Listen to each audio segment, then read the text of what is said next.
Good morning बच्चों।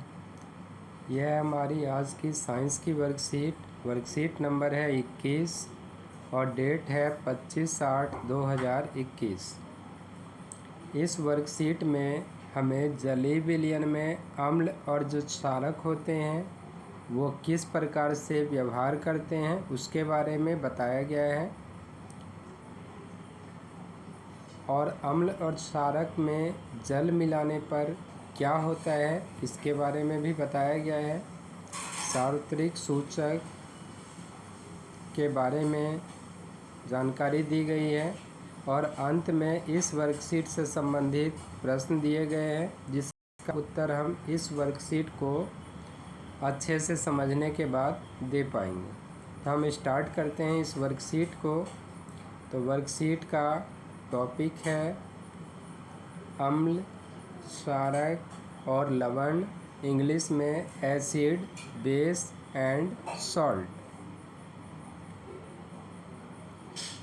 तो इसमें जलीय विलयन में किस प्रकार से अम्ल और क्षारक व्यवहार करते हैं, तो सबसे पहले इन्होंने दे रखा है HCl हाइड्रोक्लोरिक अम्ल है, और जब ये जल में घोलते हैं इसको तो उस केस में HCl हाइड्रोजन आयन और क्लोराइड आयन में टूट जाता है। तो क्लोराइड आयन तो हमें अलग से दिखाई दे रहा है, और हाइड्रोजन आयन क्योंकि बहुत अधिक अभिक्रियाशील होता है इसी कारण से वो H2O यानी जल के अणु के साथ मिलके और H3O+ बनाता है जिसे हाइड्रोनियम आयन भी कहा जाता है।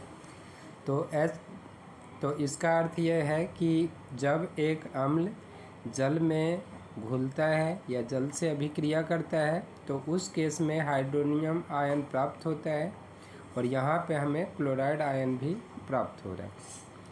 इसी प्रकार से दूसरे केस में भी दिखाया गया है। यहाँ पे दूसरे केस में हम यहाँ पर देख रहे हैं KOH जो कि एक क्षारक है, जल के साथ मिलने पर K+ आयन अलग हो गया है और उसके बाद हाइड्रोक्साइड आयन अलग हो गया है, यानी वो हाइड्रोक्साइड आयन में भी टूट रहा है।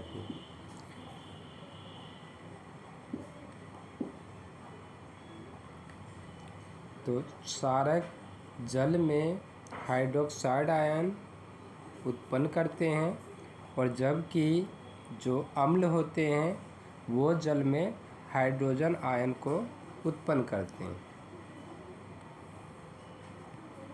अम्ल और क्षारक में जल मिलाने पर क्या होता है, तो इसके लिए हमें एक चीज़ को ध्यान रखना होता है कि जल में अम्ल या क्षारक के घुलने की प्रक्रिया जो है अत्यंत ऊष्मक्षेपी होती है, एक्सोथर्मिक होती है, यानी इसमें हीट बहुत ज़्यादा निकलती है, और जल में सांद्र अम्ल या सल्फ्यूरिक अम्ल को मिलाते समय अत्यंत सावधानी रखनी ज़रूरी है।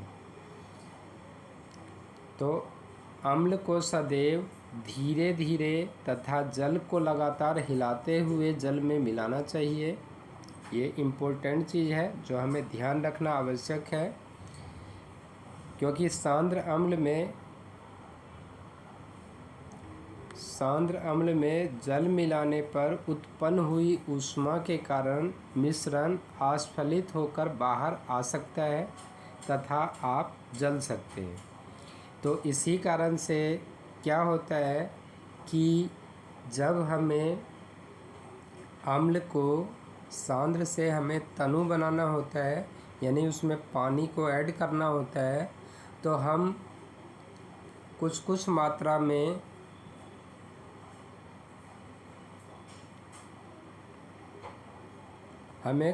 मात्रा में उसमें, जैसे यहाँ दे रखा है जल में अम्ल या क्षारक के घुलने की प्रक्रिया अत्यंत ऊष्मक्षेपी है, तो जल में सांद्र नाइट्रिक अम्ल या सल्फ्यूरिक अम्ल को मिलाते समय अत्यंत सावधानी रखनी चाहिए।